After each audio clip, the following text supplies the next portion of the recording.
cùng hôn chia tổ trung ta chỉ nè có cụ giờ nghe gì có cùng giờ con dừng kết có chỉ nèวันนอชิลูเฮาชิเกตูปืออีตูตุลอลูตุนดาตุดาลูตุยาววลูเนยกาเสียตู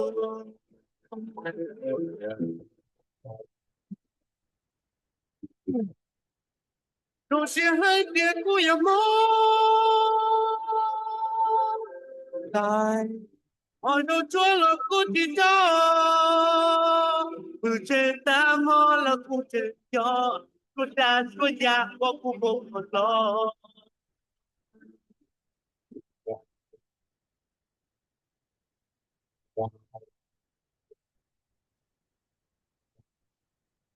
đi cứ cha tin lu chỉ đi nâng thó cứ tin nâng cha về con đã ha cứ nâng của chúa cứ kia cả tu kia cả ha cho cô tỏ ca của châu pha tỏ lo và phó chỉ tiếp bao chỉ tua là tê tua thầy tê có lúc nơi nhau bạn đi là cái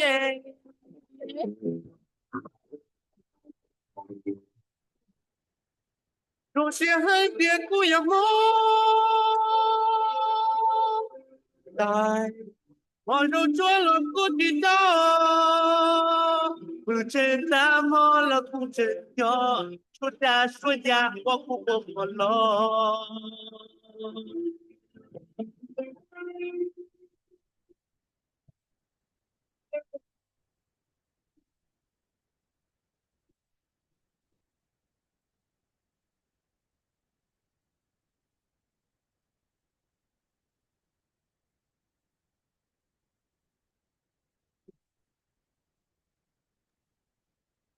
nhớ rong sai trong này chỉ có tên cha cho mọi thứ chuyện nhớ tập vào đó chơi cũng bây giờ mai có sinh ra và hậu nhớ luôn trong Minneapolis hậu theo và hậu who neighborhood community relations department cũng như tụi tôi sai sửa bây giờ mong lo ya là mình take around nhớ đó hậu cũng department là ya là cũng sủng can cũng tôi sẽต้องแต่ด้วยเจ้าอีออเปออนชาออีเปส่วนเจ้าอีออเปออนชาออีเปส่วนนู่นเราเปชิท่าnhớเราสอบหัวจัวหายจอ emergency preparedness nhớเราลุ่นtrong Minneapolis cũng tôiขอชื่อแซงนี่ยออีทุกผู้หญิงว่าหรือว่าเกณฑ์รุ่นไปว่า Ruth Talbot เนี่ยเราต่อรุ่นจง Minneapolis นี่ยอตัว emergency preparedness volunteer ที่ collaborations coordinator เนี่ยเราเขารู้ส่วนกันละยารู้ department of health นี่จะเอาเนี่ยว่าจียอเดี๋ยวนี้จะเคยจะไปส่งให้ตัวน้อใช้ไปจะเกี่ยสิท่ารุ่นจง Minneapolis จะเกี่ยน้อชื่อเที่ยนี่จีก็ต้องจ้าน้อก้าวหูเนี่ยเรารุ่นจง Minneapolis จะเกี่ยสิป้าจวดตรงนี้นะเจ้าทอนนี่ลองจะเป็นเนาะสิท่านนู่นเนาะจะสมควรจวนเนาะนี่จังจังหังหายเดี๋ยวลูกสิฮะมั่วกี่พอสิสุเลียเดี๋ยวมั่วดาวบ่มั่วทางไหนดาวบ่เลยเดี๋ยวกูดองหูละบ่เลยเดี๋ยวมั่วลือยาวันนึงพอสินะเดี๋ยวก็อยู่ลือยาก็เจนอยู่บ้านลือยาไอ้เที่ยลีอยู่เที่ยป้าตัวอยู่เจนลูกสิฮะจงมินดาวเนาะนะอันนี้เอาเนี่ยจี我都是东西找一二百下二一倍数啊，找必须谈什么？可我都是东之后，我是东的葫芦丝，必须谈到了到。họ tập ăn để mà hú lọt tàu nó chán được họ biết gì thà nó giờ thì có một cái车生做个给nó搞好胡nhau luôn trong Minneapolis主要还得nhau luôn trong Minneapolis có车生做胡多的胡啊胡就八十到了胡冇個堂冇到比較東菜我好nhau luôn trong Minneapolis có十到18天前給班做的個實際luôn trong Minneapolis có program nó叫WIXK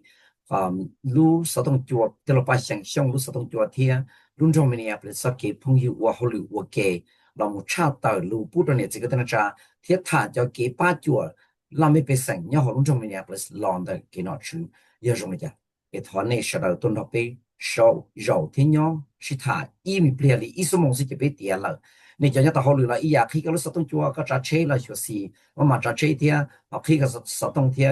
rồi bị thảm lòng bị thảm rồi số quay chuột nữa. Welcome to each and every one of you. Thank you so much for joining us on WIXK. Especially thanks to my special guest, Ruth Talbot with the City of Minneapolis, the Health Department. She is the Emergency Preparedness Volunteer and Collaborations Coordinator with our Health Department. Welcome, Ruth. How are you doing? I'm doing great, thanks. Sorry, it took me a second to unmute. I'm very happy to be here. Thank you very much for having me. Thank you so much. Cái chuyện to tiếp tục财路多多少会就那，就是头天人家老早来那了，我嘛你嘛老财路导致大人的结果嘛，他都你这个等于在财路要路不变了上了到。We will go on with the program, and once the interpreter log in, she will interpret for us in the meantime. Oh, she's here. Welcome. 在到鸟米天的财路的有点时候就大到有周我个早路，在到个人，容谢天 especially Ruth. Thank you so much for taking time off your special busy day on the day before the 4th of July to be on air with us on WIXK. Thank you so much again. Ruth, tell us, our audience, our listeners, a little bit about yourself and what you do at the city of Minneapolis. Pierre Sure. Minji, chắc là tụ khen thế, có những linh tư này cho hậu luyện cho tàu trong Minneapolis nó có what, yeah, hậu luyện chi. Of course. So as you mentioned in my position title, I manage partnerships and volunteers on behalf of a special unit of our health department called emergency preparedness. And basically what that means is I help the people of Minneapolis get involved in getting ready for and responding to any community-wide emergency. Before I started working for the city, which was about 6 months ago, I spent my entire career working in the nonprofit world, but always serving the metro area in the state of Minnesota, helping people recover from emergencies. 我哩那天我还是呢，个的到他来天，还真的古噜噜好噜我好噜呀，我噜中 Netflix 呢，姐古英là muốn cho là tiệt công tệ cho lỡ lu không cả nó là cho tiệt ba chân nên và tiệt ô hô lử bút đó rồi là tham bản nó tiệt rồi nó đấy nhởส่วน gì cho cụ tệ đấy nó mà biết mộtตัวít khá chứ sáng nãy giờ cái nó khá hậu hữu lo cái trong mơ là giờ tiệt cho cái sự sinh chẳng là giờ tiệt một cái phó sĩ cho họ lúc ra tiệt rồi nó đấy nhở chị biết cô yo ba trò chở gì do cho là mấy bé sừng thua đến sao từ cả lần ba là từ khen thầu tư mua tê sự xanh nó chỉ chén và giờ tiền mua cho đã cho đủ lô tê giờ đã chịu tao chịu xì họ lúc ra này bây giờ ba cho lên mấy bé sừng là muốn ba là từ khen thiên là này giờ đua lên đầu tế tế đua lên đầu tế lên nó lỡ này chị khi đó nên sẽ rồi báo hay thì trâu lúc liều anh đây nó cũng yên khánh qua lử nhớ đâu họ cho con họ nhớ luôn trong trái nó là một trâu qua họ lử chết sinh cho con họ nó yên việc thì cú nói mua xe thì là một thì ba cho là mấy bé sinh mua cái shit chùa shit cho rồng cả ba cho là mấy bé sinh là mua cái là thì ba lại được khen thiết thì rồi nói chị cũng đây rồi nhưng mà đâu dạ thì một chỗ chua cho ngay nó thiết. Ruth, please help us understand, why is it so important for individuals and families to make an emergency preparedness plan? Có biết thả mình chỉ sai thì vì lý do này thì chân chắc hành cho nghĩa chỉ cái tên trả thì cho chính năng yếu chủ động mua cái ba trả in chỉ lúc xưa họ mua cái bỏ xí là thì lý ba tới chính năng nó có thả được bây giờ vì lý do này thì chân chắc bỏ lên đó. So making an emergency preparedness plan is so important because when something really bad happens, it helps you protect your family and keep everyone in your household safe. Especially when there is a large disaster impacting the whole community, it's going to take a while for official organizations to come and provide services. So experts say that you should be prepared to take care of your own needs for up to 72 hours before help may arrive. Planning for emergency helps you figure out what exactly your family members will need and make sure that you have a chance to gather the supplies to take care of your household before the bad thing happens. 我里呢天还做呢，我给把投资我mua lúc sau hở 我里还就mua cho sự thay nó tổ chức sĩ na giờ chưa sinh ra cho yếu chế nên mà khi cho nên bao nữa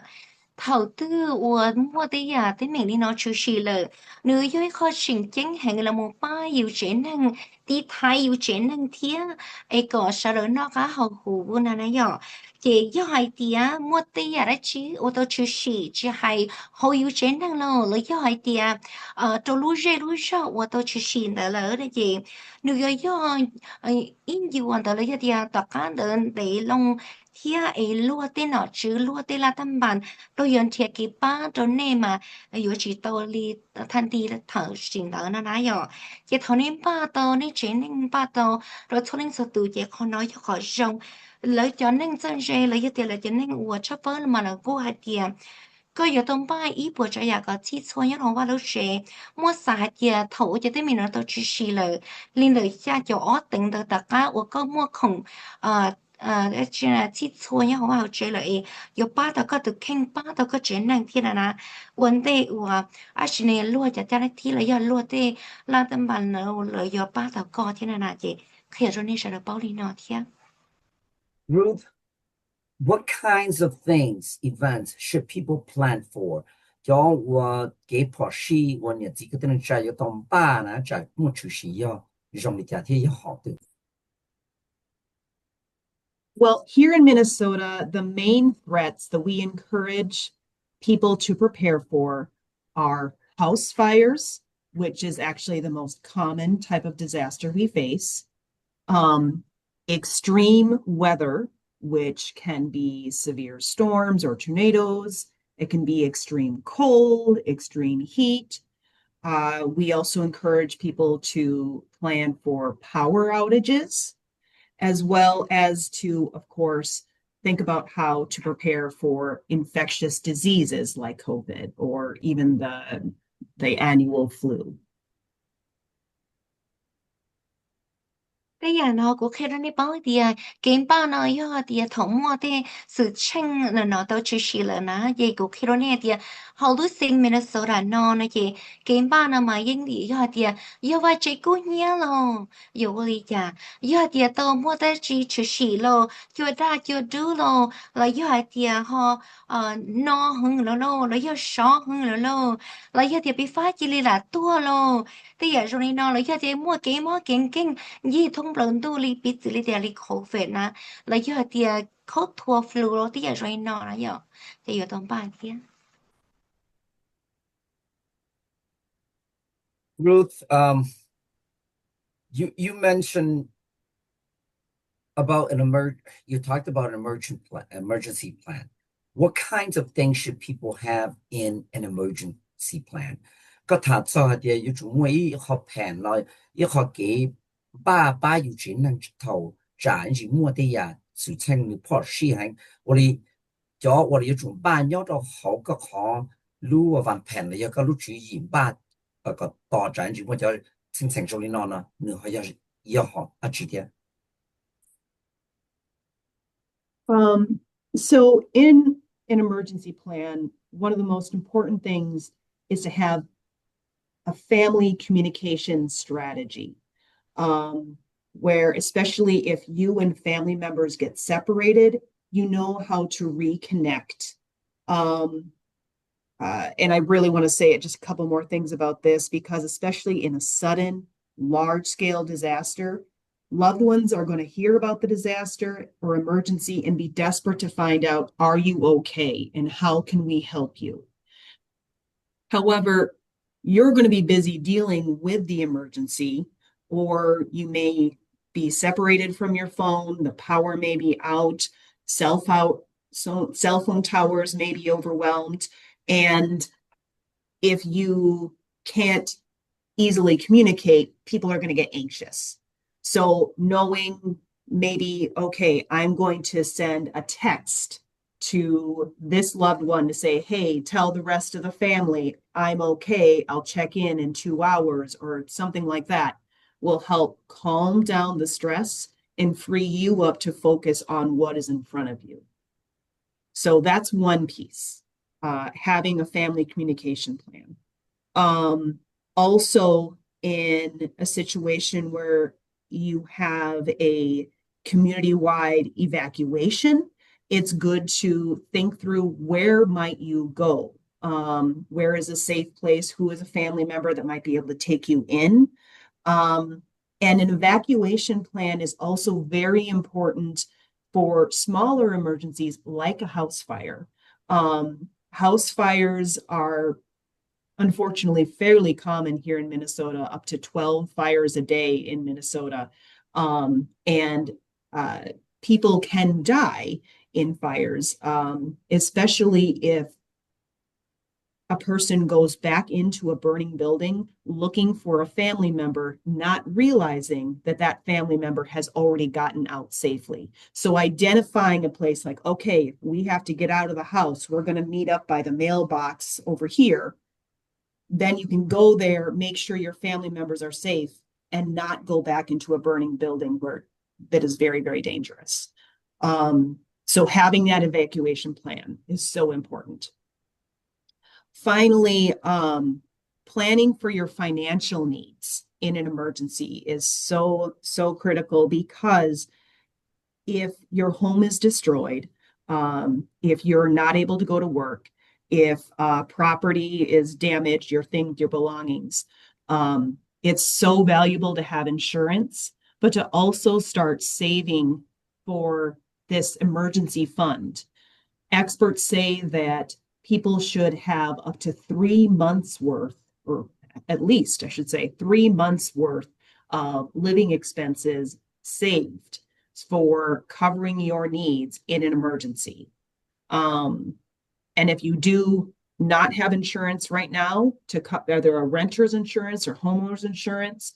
you should really look into available policies. It's actually quite affordable for most households. Do your homework, make sure you understand what insurance covers, what it doesn't. Make sure if you already have a policy that it's up to date, that you have enough money set aside to cover deductibles, and that you have your insurance contact information in your phone or in your emergency kit for later. 我哩呢天个开这个包一点，头我摸就给跑去呢，我都去洗天，就之前我个做等待呢，要一路去一把着那天是要个做ที่อี呢也要你的เขาจะยิงชับเลยมา要เขาว่า头我摸就事情我都去洗呢了นะ彼此里还点而且呢那有没兴趣的话对了了要点头摸就对面呢去洗了对面草姑娘了的草草了姑了我都讲有去打实地的没送啥的是有我的家庭要搞肉呢也主要个开到都那个路个说呢包一点。参与些，参加因只么对面了天呢这个，受到路些点些头天一个楼梯里进操些，把开了真能啊点呢受到古操领着头鸟容天一个参加只操个古我来做路上同的那样。thì rồi nó có ba tàu xong tàu hậu tax hậu sát tông nó một khi rồi là bao tiền thì rồi li ở xong một nên nó nên mà liên nó được cú mà li hôn nên mà li tí tao nên thì cái là cho xia thì là nãy giờ thì giờ nó chỉ cho cái xí tí tao xí thì ý là khi rồi ít tu hậu yêu chuyện này cái là thì chỉ nhau xia thì có chùa là do họ sẽ thành thì ở là nên nó chỉ do họ thằng mua kia cái cuốn sổ nhá họ lúc rồi là ai mua bị xử lý tiền yếu tàu tàu ba tàu chế lô kia lô nhảy chỉ chờ lô thì rồi nó đấy à cú yêu họ chỉ dẫn sang này thì chỉ nhớ họ biết lúc gì mình sẽ ra nằm mà cái ở vắt chế cú nhia có số inu nhớ họ biết lúc gì mình sẽ ra nằm mà riêng chữ chỉ này giờ chỉ họ nói họ lo chấp là ôn này giờ từ chỗ tung ba này từ khen hạt gì thầu mua tí sự chinh nó từ chữ chỉ là này giờ muốn cho này từ nho này từ chinh rồi giờ lên từ giờ từ dạng thiệt cả này muốn cho lời nho thì giờ rồi nó thiệt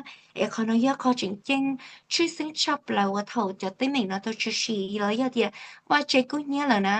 สมัยเราเจเขาได้เหมือนเราชอบเรากูยาเดียว่าเราตัวนึงตัวเราแต่อย่าช่วยนอเทียถ้าว่าเจกูเนี่ยว่า cho mình nhiều là cho nên là cái tờ mùi nhó đâu sáng đầu tỏ ta lại thế gì dù là thì ít tôi nên nữa chỉ bao chị trở lại thì ố trở cho tụi nó này chị trở cho các một cho họ là vào lúc trẻ của chuyện cũ nhé ấy cho ba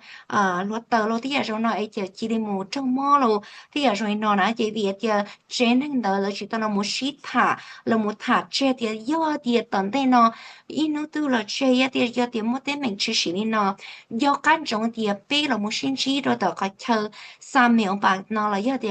nên san tờ lúc 1 秒 nó nên tỉnh cả tới khai chờ trong nên chế nên có nên sẽ là bao cho nên từ bao thì giờ từ từ hoạt tàu tờ tu ổn định là yếu là sinh trí đó còn nó nè chỉ còn nó giờ có chỉ sinh chập là thì bây thì mua cái bỏ xí thông mua cái sự tình là tổ chức xí lại yếu chỉ thông mua còn nó chỉ là một thả có sẽ sinh thì bên này nó chỉ cũng hay cho nên bao gì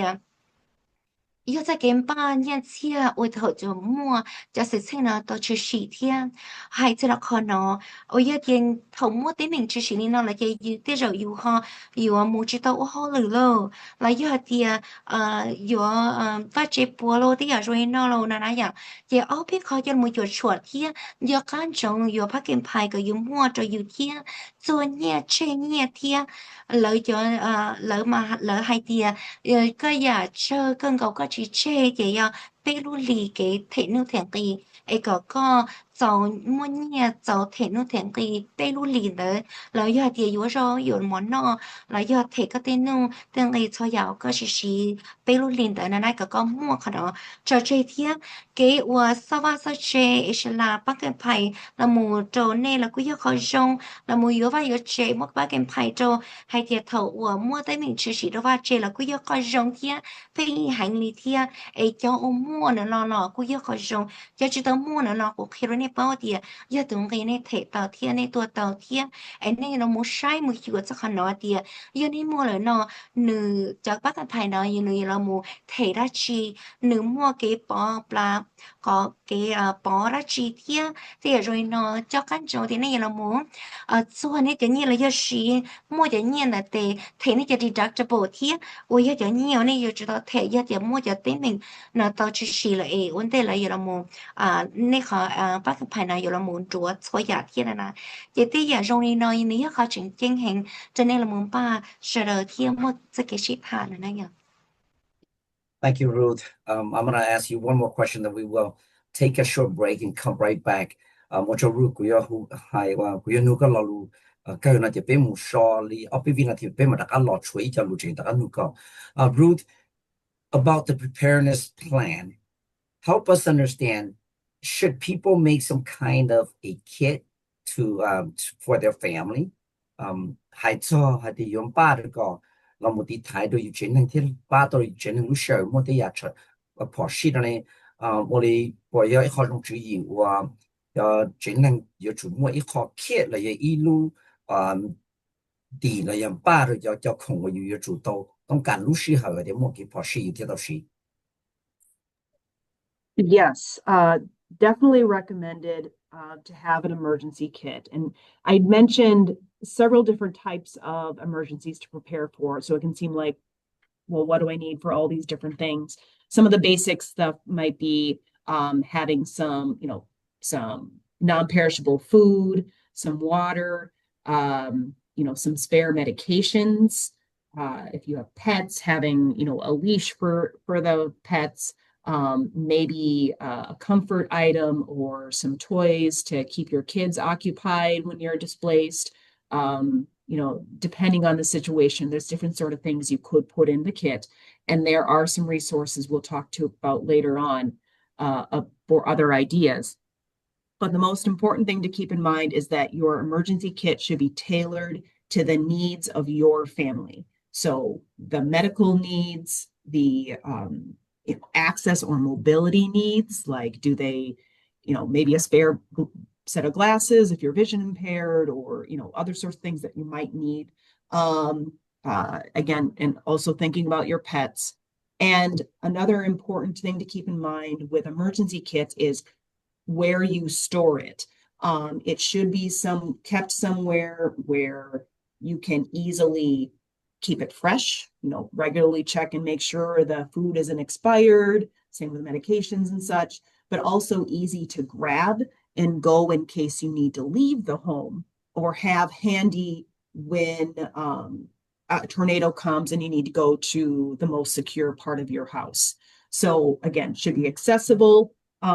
It should be tailored to your unique family needs. And there are a lot of just basic supplies that there are some great lists out there to help you build this kit. Thì cho cái phố thì do lúc rong chỉ gì là muốn ba thì lại tiền ba thì rồi nó cũng khi đó đi báo thì họ dùng gì chấp lời chỉ do thì rau mỏ ở giờ thì nhớ có bông lô là mua đồ đê lô là do thì do đi mua áo có mua cho lùa kỳ áo thiên bây giờ không xí rồi thì mình thứ mình nhiều ấy cả là tôi là một xí có thì nó thì thầu thôi cũng chọn đi nó lợi nãy giờ chính cho các trong dạo nên ba đó nên lúc xa nó mà khi đó nên bao giờ thôi dạo nên ba nó mà yam ba chỉ sinh trốn nên chế năng thế sẽ thu lên cho tự động cả chỉ sự mua đó chỉ là một xã thì sẽ ít thứ họ lúc chế năng cũng mong mong muốn kinh rồi rồi giờ thì ở tông cả chỉ này lúc trong rồi rồi giờ thì bây giờ là chỉ ở giống gì là giờ ba tao này trở lại giờ thì chế năng tự mong mong ra chỉ một bị sự lại tiệt tới chỗ cú đi mua lô ấy cú chỉ bỏ cái rong bay ít lúc vi ta nhớ nó hậu lúc phi san tới thia ấy có mua luôn tới nhớ nó hậu ta han cho can trong xã son này từ chia thia là gì này từ áo tới là do này mua này do trên cho can trong thì có emergency kit nào là gì này lúc phi sao thống mua tên mình cũng xỏ lên nào là này mua nè này mới kia rồi cái khai chờ này dùng gì cho này là một sai một hiệu khi sai trái tiền tây chua tây rau tây mò hồ ta cả nữa rồi lấy giờ tiền mua cho tây mình chỉ xì chẳng đi nói này chỉ đi thòng công cả mũ sư giờ tiền này giờ tao tự nè lấy giờ tiền mua tiền cho đã cho đưa cho này rồi lò này này giờ chỉ tao mua đó tao ý công là này lúc trên tao này giờ chỉ tao một kiên cầu này chỉ thòng công cả cái lúc bị sáng là mũ sư nên là thì tiếc rồi nói thì nên giờ chỉ tao mù sống sạch thì có thì có rong ba trâu này trái năng thiên thọ này là mù tên ilu pisa nó chỉ sinh trâu này trái năng là nè. Thank you so much, Ruth. Ruth, we will take a short break and come right back and finish up the show. So don't go anywhere. So một họ từต่อไปดักนะเป็นมาดักลองทำในชิทาน short immediately เอาไปวินาที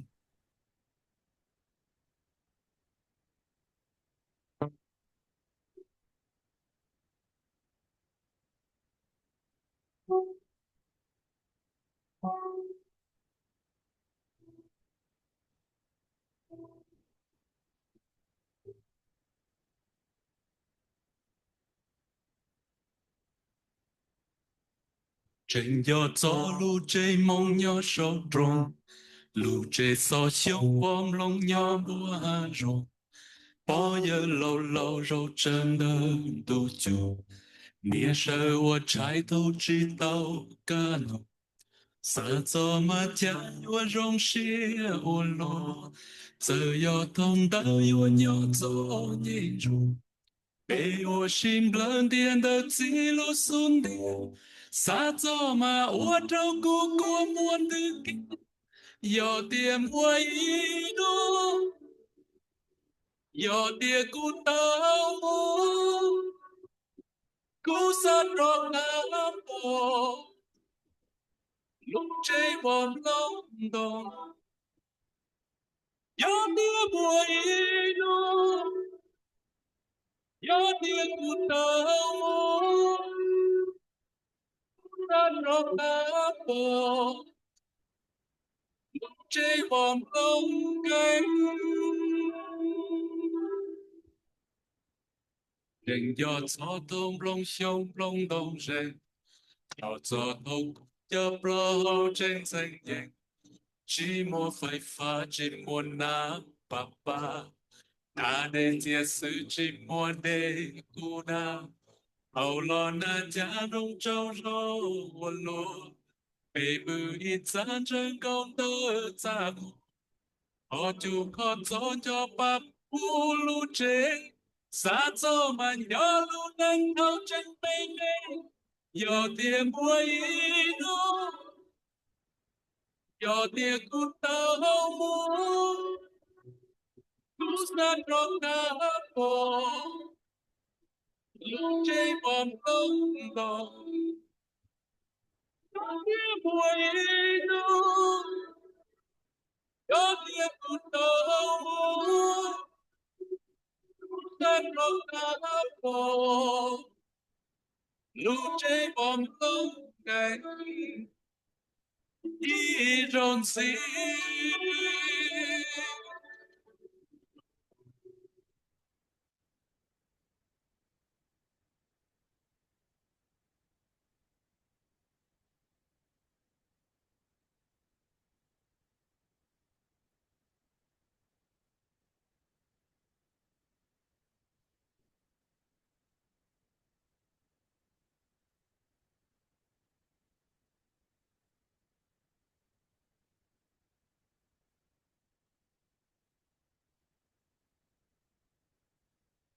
Đi nào bên mong đây lo nhau rùa mong mùa hoa mùa trái đó luôn nhau lớn rong xua y mùa TV thêm mùa tu yen mùa internet đua luôn anh và mình tu mê tu lon đó luôn mùa so tông bự ôn trái nhẹ xua nhẹ lũ iPhone lũ mình đi nó trên thông giá ta lo xa cho mà ô trâu cũng búa tin đâu giờ tiền búa ý đó giờ tiền cũng tao mua cũng rất lo cao lũ chế bom lông đó giờ tiền búa ý đó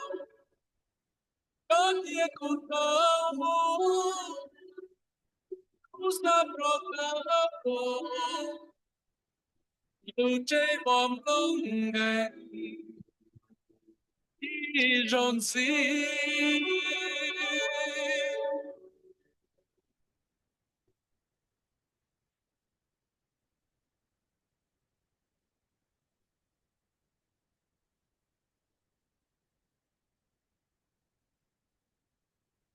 要用的这个等人家，就没得出用现的，全到边要必须打了是谈着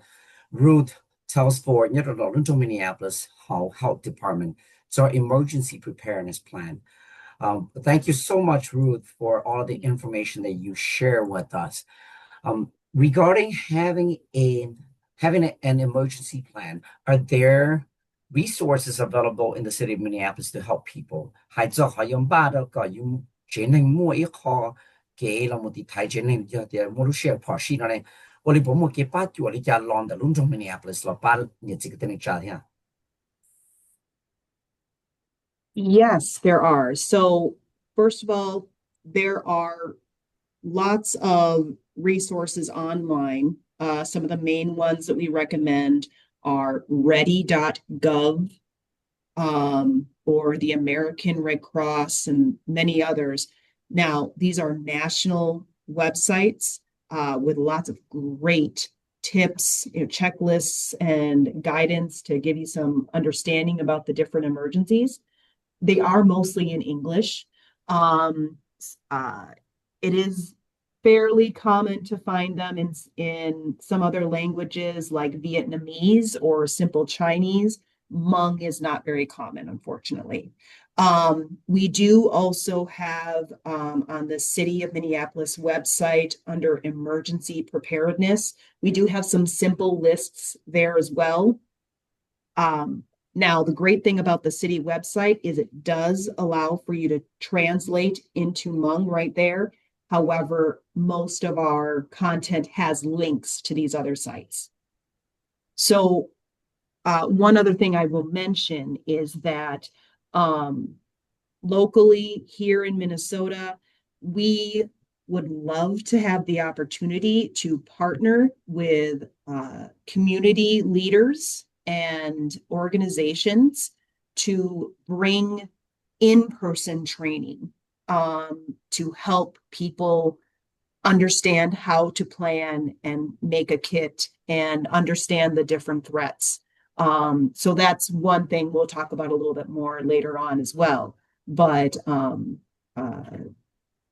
we are willing to help with this process for those who speak up and ask for it. khi tụi bao thì chắc cái bài cho nhau là bên trong Minneapolis nó cho cái này chỉ cứ tin chắc là thì mua nhau online nên là giờ thì nhau nó online nó chỉ nếu mua call radio.gov là giờ American Red Cross cho cái bài cho nó mà đi thông lần đi tế linh thì để chỉ nhau nó có bên có website này giờ có Minneapolis .gov actually là cái emergency preparedness na là muốn đâu giờ thì mua lúc gì lo là do tí giờ lấy chi yếu ba tao nè tự chi là mua tiền nè giờ là mua giờ thì thầu mua cho sự sinh nữa tao chỉ lý cha nè nãy giờ ở sau này tao chỉ biết mua do chọn tao tao nhất hỗ trợ cho lụa ăn ký xứ biết cứ mua nhăn la lo lụa sữa lo thì biết họ chỉ mua lụa mông nè nãy giờ thì thầu ní nhau biết họ website lỡ nè chị như đó họ nè mà nữ nè chỉ đi muốn đi xài kia nè còn nữ lòng mua xài lụa mông là tao kia nè nãy giờ bây giờ thông tới thì bây giờ link nhớ hồi mà nên thầu nên nhẹ cho nên cho nên muốn cả rồi ít copy sợ là kia đó là nãy giờ那就开罗那包领的天的是冰啥个么？去生呀，路上的家我要么共电车一条共好喽，来要点叫他叫要路热路热喽，哎被早些要么拖得开罗那个呢，个些他到这来点被头那样巴的家，就接成一的家就的家。thiên là một trò thì thằng này làm ba này nó pizza nè, anh này làm ba trò ly trà thiên ba không nó chỉ cho họ ấy thầu tư mua cái cái phở xin là tao chỉ xí là nãy giờ cái xí bây bây mà đi thả chân gì khả năng mua cho tận đây là thiên là nãy giờ Ruth, what roles does the city of Minneapolis and its health department have in an emergency? Hai cho wa thầu lúc xưa họ mua cái phò xin này, lúc trong Minneapolis thì lúc sung can này lúc sung can health department này họ mua cái chỗ chùa yo là một ban này chỉ cái tên trả rồi ya. So when an emergency is coming or actively happening, the city's job is to warn people that something bad is about to happen. And that's kind of like the tornado sirens and other alerts that we put out in the news. And then also when the emergency is happening, we work to try to assess how this is affecting people. Are people getting displaced? Are people getting sick? Those sorts of things. And then the city works to coordinate helping organizations, whether they be nonprofits, community leaders here in Minneapolis, state or national resources. Now, fortunately, we don't have emergencies every day. So when there's not an active emergency going on, a big part of what we do is helping people get ready. So this is where we team up with families, community groups, and local businesses to share helpful information and teach them how to handle emergencies. Also, in the government itself, we evaluate kind of the potential risks out there, and we try to make sure that our various departments are prepared to handle the emergency. We do this by organizing training exercises, regularly practicing our emergency response plans, and then making sure that when the bad thing happens, we can react quickly and effectively. thế cho nên chỉ bây giờ sẽ là bao hay tiệt thầu mua cho sẽ sinh ở tàu chỉ xử lý nó là biết luôn trong Minneapolis nó tiệt cái nó cá hậu hủ nó biết mua cái công ty là mua tiệt ba trâu lúa rau tiệt ở tàu mua cái sự sinh nó chỉ xử tiệt bị xử lý tiệt lúa chứ đó tornado thằng nó tụt quốc thầu nó mua đấy chị nên nó ở lúc trước nó đó nó kia chính tự đâu cho rơi ra thì cho nên chỉ biết sinh sẽ được bao hay tiệt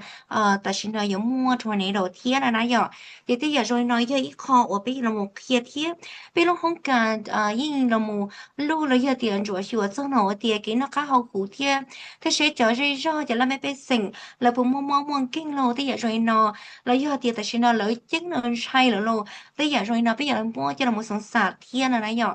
là một trong hai tia bây lúc rõ kia na bây giờ là một sản sản là tia Ulino này bây giờ họ kia na bộ ba tàu tia là một trò tia lúc cùng hậu nó lâu lấy cho tia lúc rõ nó lâu cho nó hậu lúc rõ nó lâu bây giờ tí tàu là tia dọn cho là thả tia chỉ hai hậu sáng lâu lấy cho thông bờ cái thứ tia thì chỉ khó chỉnh chính chấp rồi chỉ khó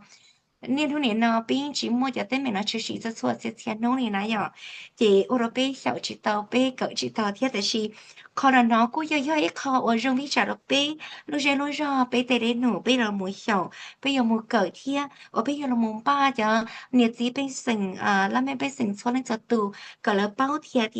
ở đi nó này thầu mua cho tên mình chỉ nó là bên lúc ra cho lô cho công hậu lô bây giờ ở đi trả bây giờ thử mua cho tới mình nó chỉ là bây giờ đi chả thấy thế là ba tao là ôn thấy cha mà bây giờ chỉ tao mua cho là một lúa thì ôn đi nó này thử mua cho sẽ sang nó chỉ là do tiền nó chỉ là bây giờ khi là đi chả có là chữ bao có là chữ tôm ba là được khen thia là một trong cái rồi nó thì nó giờ chị khó nói giờ khó chỉ sinh shop là thì giờ lên này bây lúc còn họ bây luôn trong nó bây giờ cái ba chỗ nó bộ tàu bây giờ là mày bên sảnh thia vậy còn nó bây giờ chỉ tao mua xí lô thia bây giờ chỉ tao xầu thia ba tàu thì thầu mua cho chỉ sảnh thế mình nó chỉ xí là bây lô rau thia giờ ba tàu lô rau thia là giờ còn nó chỉ bây giờ xầu thia giờ cỡ ok là nó giờ Ruth, how should people stay informed about emergency situations? Yeah, cho nên chỉ có tên cha yo sa còn là lúc xưa thì mua cho cái chuyện sinh nào là thì bao nào là yo đi cha. So, one of the main easiest ways to stay informed, at least here in the city of Minneapolis, is to sign up for emergency alerts from the city by going to our website, which is www.minneapolismn.gov. And then if you scroll down to the bottom of the page, you'll see a link to sign up for alerts and other news. Also, you could simply subscribe to receive text alerts by texting MPLS alerts to 77295. And I'm sure we'll be posting that information for your reference as well. And then also our city has a monthly newsletter that we put out that gives a lot of helpful tips and resources about different things to think about each month. And that we call that newsletter Emergency Preparedness in the City. And again, you can sign up right from our website. Other than that, there are other resources out there depending on your community, but every local government has an obligation to notify the public. So if you look online, you can find a way to sign up for alerts. Theo đồ này bảo thì nhớ rồi họ biết luôn trong Minneapolis nó nếu mà chú cho họ Minneapolis em ra cao là tàu thiệt lấy cho tiền nation đó họ sẽ tung tax là tàu thiệt này là một tàu họ Minneapolis alerts từ sẽ tung giờ xa ở chỗ chi thế là mà lấy tỷ cho này thiệt chỉ có khi này bảo thì hay chân họ cho số lúc này mà bên xa xáo sự tự cho cho lâu cho nên chỉ biết sinh số lịch sử tự thiên là này cái này bảo cho họ nó này chúng về đó họ là cái tàu thiên khi này bảo lên đời thiên là nói chỉ hay tiền này nhau lúc cho từ này nên cái online sẽ này chỉ này nhiều bảo tôi hay tiền lợi rồi mua sao sẽ chỉ chat tờ chat xóa đó chỉ rồi nên là cái tàu thiên nên một chúng về đó họ là cái tàu tan tròn nữa. Ruth, I know that you mentioned about American Red Cross not having Hmong as a common language, but are there resources in Hmong in the work that the city of Minneapolis is doing? What do you, but I got the time is they might know American Red Cross the chỉ mua xài qua lục mông thì chỉ họ lúc trong Minneapolis Health Department này nếu có mua cái bát chỗ hay qua lục mông. Yeah, so this, as you mentioned, yes, this is definitely a gap. And we are hoping to address this soon. So we are looking right now for community leaders and individuals in the Hmong community who have strong language skills, who are willing to join our team to help us create written as well as audiovisual tools. We'd love to create some videos in Hmong to help people learn more about emergencies. And any written materials, we would love to use some of the grant funding we have to pay for any training needed to do interpretation and translations, and then, of course, to compensate people for their time in helping us create messaging in Hmong. So for those who are interested, I would like to share my contact information. We have an email address, City Health Preparedness at minneapolismn.gov. Or to be honest, you can call my cell, 612-544-1674. I would love to speak with you if you would want to be part of the process in helping us make language accessible emergency preparedness resources. Pero ni bao hay thì hatashi no kia nó mà chắc cái bác chỗ nhớ bị rung rung nó mà bây chính trị tàu mua thì chắc cái uống mua chẳng đâu tờ nó hay uống luôn mong mà chính trị tàu cho vừa thì nó là chỉ có khi ni bao liền tờ nó hay cho ta xin nó lúc sau bạn ni thì nó pin chính ta tờ thì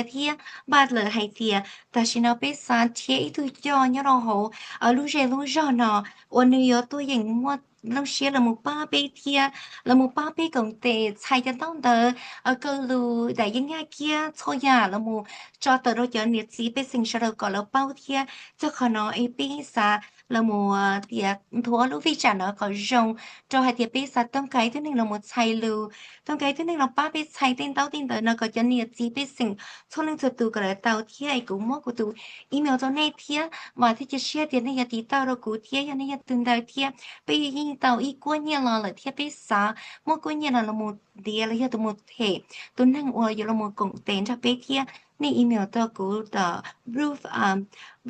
sau thì này email tôi của tờ city help preparedness at Minneapolis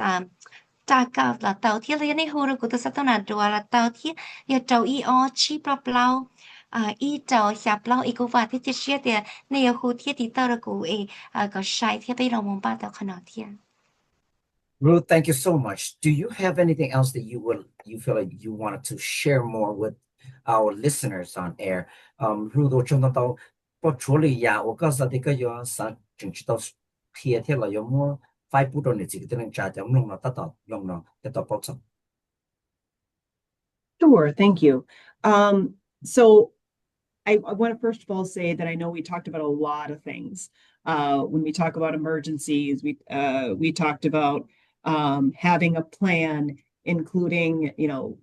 getting insurance and saving money, which a lot of money.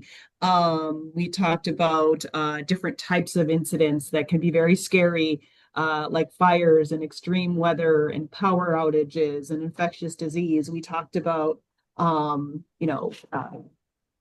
all the different things you'd want to have in a kit, and it can seem like a lot, but I just want to remind your listeners that every little bit helps. So just taking a step one at a time, helps make your family safer. And the main things we encourage is to think, make a plan, make a kit, stay informed. And again, one of the easiest ones to attack right now is to stay informed by signing up for the city emergency alerts. Again, you can just go to our website, scroll down to the bottom where you can sign up for the newsletter and or emergency alerts right there. And then boom, you've got one of the steps done. Another thing to keep in mind is the more prepared you are, the safer your family will be, and the easier it will be for you to recover. And then also, if you are prepared and your family is safe, when a bad thing happens in the community, you're more likely able to help your friends, your neighbors, your community. And so if any of your listeners are interested, we also have a volunteer program with the city, and we would welcome your members to join us. Our volunteers receive free training And we take registrations for volunteers at www.mnresponds.org. And especially if you are able to speak both English and Hmong, it's very valuable to have volunteers with the city who we can give official access to, who can communicate with the Hmong community. And we would love to have you join our team. So yes, thank you. Again, this has been a wonderful opportunity. 我晓得，我个到了马路上里抓着个天，贴着那包海底，莫等到也被得了么他，侬那被他做海底给我有把给拍呀，我平一天给有做呢贴切呢，他们给工厂到处是的呀，所以呢。做也被他们等到很，我都个见了，我个人晒了，哎呀，我都个牛血在的呀，所以呢，但是กูเคยจะก็บอกเดียแต่อยากว่าเดียแกยังเชื่อใช้ถมว่าจะสิสิ่งเนาะเราจะสีจะให้เจอเดียไปฟ้าตัวเราแกมั่วแกมั่วเก่งๆเราหรืออยากเดียชีนี้แต่อยากว่าจะสิ่งแล้วอยากเดียหัวจัวหลงเปาเราที่อยากรหน่อยมั่วแกกู้เก่งชอที่อยากรหน่อยกู้มั่วถ้าเราจะตรงนี้ฉันใช้แห่งแต่ชีเคยจะนี่เป้าเดียนี่ยิงจ่อป้าอย่างนี้ในยิงมั่วจะเกเดียติดไทยตัวนี้เจนนั่งเธอเล่นจะตู่เทียซื้อ ให้เจ้าขอเนาะเที่ยนี่อัวเขายุ่งหยีซื้อนี่มาสามอัวเที่ยหมู่อัวอีกก็โจจะรู้ซื้อแล้วหมดเดียนี่ป้าก็ตัวรู้สึกเหี้ยเดียทั้งหมดจะได้ไม่เนาะจะสิอยู่เลยจ้านี่จึงไปตัวหัวรู้เรื่องรู้รอเลยอย่าตีลุ้นจ้องเด้อในย้อนเด้อที่ใช้มัวสะเสด็จชีในจิตสัตว์ตัวไม่ตีตัวในเที่ยแต่อย่าชอยเนาะเที่ยที่นี่ป้าในรูปพิซซ่า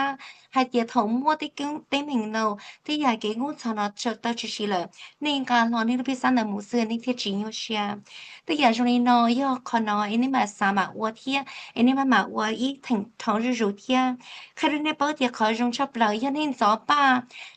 ba thia nên ba nên chỉ nên nó vấn đề cho thia nhà này chỉ nên ba tờ chỉ nên chỉ nên sự thì nên cứ ba tờ nên cho chính giờ rồi từ lúc thiết chủ chùa thì giờ trong này nó thia khi trong này bao lên đời là một trò hạt tiệp bên nó còn hậu nó là giờ tiệp bên luôn trong nó tinh giải tỏa cho nên uống mông đông xiaเลยmột họเลยbữa đó được bên thì khi này bảo tiền này một chuyện về giá tiền này sao vậy thế nên là một thì họ được bữa đó rồi bên luôn trong nó rồi nó là cứ giờ khai rong thì chỉ sinh sai yan tiền nàyจะให้เราอังกฤษที่จะให้เรามองวันนี้สมมติจะเก็บส่วนที่มั่วจะเก็บป้าจะไปเตะได้หนูนะเราเนี่ยมั่วเราค่ะ www.irespond.org นะอย่าเนี่ยmột chuyện về đó họ bây giờ share อย่าใจต่อนี่ส่วนจะตื่นไอ้ยาtiền nàyมั่วตัวรู้ share ที่นี่จะให้họรู้ที่สิ่งนั้นเองไปจะถอดเจอนี่เราโมchúng bé ấy tu là một ba bé để đi nụ nó thiên nè what chăng Thank you so much, Ruth, for taking time off your special busy schedule to be with us on WIXK. Thank you so much, and greatly appreciate you and your team for all of the work that you do for all of the residents in the city of Minneapolis. Thank you so much, and thank you to Naomi for always been excellent in everything that you do to help us get the message across. What Chodo, Ruth, yeah, got you. ตัวมัวการรู้เชื่อตัวปูรุเปโชว์ว่าจุดนั้นตอนนี้ที่ก็ต้องจัดตัวท่าจะ prepare for emergency ที่จะตอนนี้ตัวมัวเนี่ยมีก็จะใช้ดูดูโชว์ก็จะ thank you so much have a wonderful day เนี่ยที่ก็ต้องจะรู้ชาติเทียตัวเนี่ยจะเนี่ยที่ก็ต้องจะเดี๋ยวยังรุ่งจงมินนีแอปิลิสเนี่ยมัวเอาไปยาสิเลยเดี๋ยวก็有湖北呀เดี๋ยวก็มัวได้ยาจี要跑西只要点个单的跑西了，也个东家几八达线头那就讲那湖北呢，湖北要厉点那出生阵我暂时没能中华中这了，等到你出生阵也只要跑西 emergency 那就那湖的北那 text 的北了到一天那 text 到路北mobile app 那知道那 text 的fireworks 那 text 到北就那大几要 July 4了 4th of July 了那 text 领导要一号用完了有点那报给出生这的แล้วตัวfireworks 到的那去年了有点你好就出的那cool 了那 text 到北呢嘛 text 的 show 的 fireworks 那就 text to number PEE chua yi na PEE chua yi à giờ thì này hu sa tông là chỉ hu Monday một trong tôi Friday thôi下等时钟một trong下等中度到 PEE 呢只领导 PEE 是呢可能要好的只要给跑事的是要留呀好giờ thì này một给跑事里的mộtตัวนึงเนี่ยป้อนในปอเราเลยจีนึงเราอีตัวต้องการสัตว์เกี่ยวว่าถ้าหมดแต่สินดาวนะจีนี่ดาวจะอี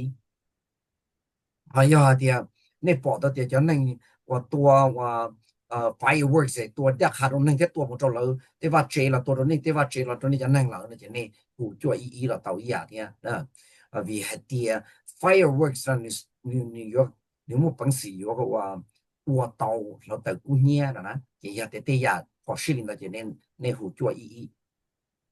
好像你报道的就没有用咩知道怎样用了是了多就 fireworks 啦了多就 fire 到 4th of July 里头了那个大几那些你หูจั่วอี可能要一考我要的你出生的可能在你也考跑是到那的你只能就你หูจั่วอีนะ知道了那呢这个人查到还点路易里地高一呢要隆重 Minneapolis Trans Equity Summit 要陆公城市它是到注意好隆重 Minneapolis 还做 Trans Equity 要到好隆重 Minneapolis 这路问题高一了要地高一路以里的 registration 了要的比装备的批到你这个的人查到你装备了要的你的好像在呢你啥都没讲了你话你装备到了呢我怕能够去 Trans Equity Summit你要鸟到路我以里地高一要 Monday 就就等神造就等比较分神造我们做不等比较分重度你要到 Nam Mara Alumni Lu Center 那要到好 Austin Soon Oak Street Southeast 要到隆重 Minneapolis 你 register 不到的去知道你都黑龙年这个地方查还得个年八给那好给老人 travel 你要给有冇 traffic 了要点你讲好隆重 Minneapolis 好 downtown 那些 New York busy ที่有冇到样出事行有冇一個幾咁到你要夠嘅呢出到說係啲我哋呢冇隆重好隆重 Minneapolis 呢รู้วันที่ปล้องจังที่จอง呢要รู้share holiday 呢要到學時學得嘅呢啲你知道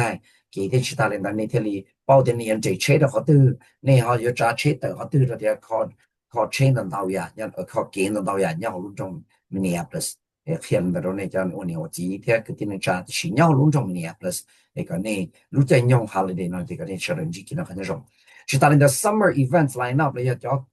工程要出席要隆重 Minneapolis 如 share summer 呢你們到呀要到隆重 Minneapolis 呢要到 Hennepin counties 了因為好 free 了要不到到你自己的人揸都冇咯給晒給老人嚟烘糕咯แล้วว่า parade 咯แล้ว要都晒ว่า晒影日嘅咯แล้ว要到好 target field station 嘅我們到呀要到隆重 Minneapolis 呢要出席咯呢個你有牛子你樣吧也是幫子糊到被一了到底是要的你去包話路的你糊到過了到底是不嘛開了呢一好像真出來也達到老群地呢到我一路也在用到老了我們是當晚要隆重lưu sinh mình sau ta cho hạt địa tầm lúa cho nên ít xem nên chỉ là nát cho lấy tầm lúa ấy tôi mua cái phở xí cho nên để gì nên nhớ đó luôn trong mình sau đó nó còn này cho nhiều chỉ này tu chân sự tôi là này là này để bao để tu chân sự là này要tu chân sự chúa là要địa tranh là nè khi lên đó này要địa khó địa ya này chỉ bao này sao bao là gì theo là要địa对肉你只做都件事呢，你都考下中，你话菜你去包你真正到那些个你要准到了，就一怒就一的，我领导不包的都件事了，多那个路往这了估计可能我领导不也都件事的点啊，也可能好成经常不就都件事嘛，你要偏的来路背里家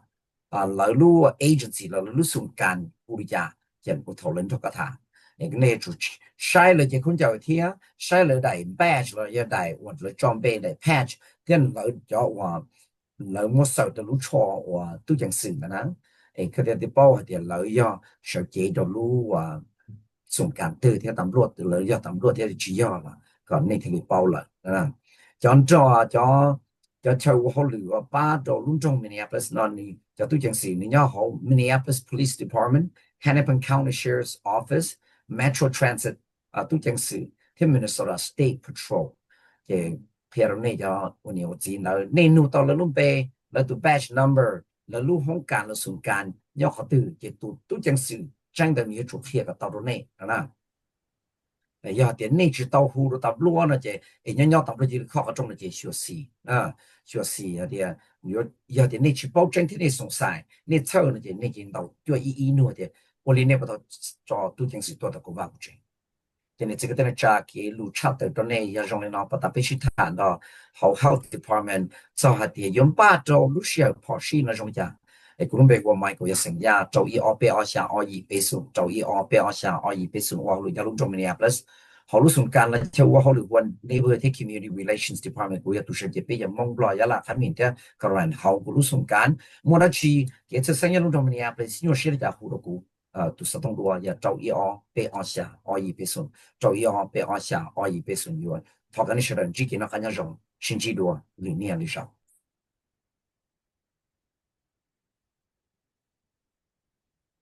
giờ thế cô tao ý thương trong gò bao ca